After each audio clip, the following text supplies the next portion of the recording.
Sme na Devinskej Kobyle, raketová základňa.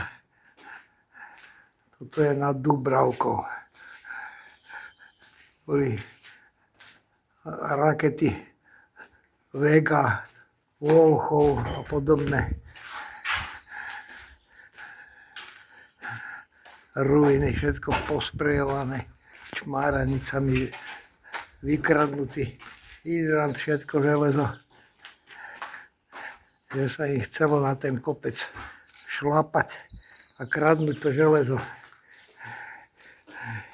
Ježišmaria, sa mi hlava zatočí, tak keď spadnem dole, tak ma nikto odtiaľ nedostane.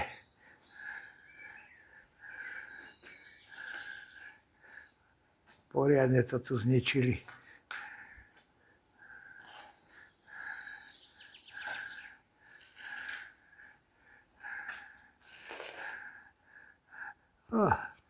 Dobre.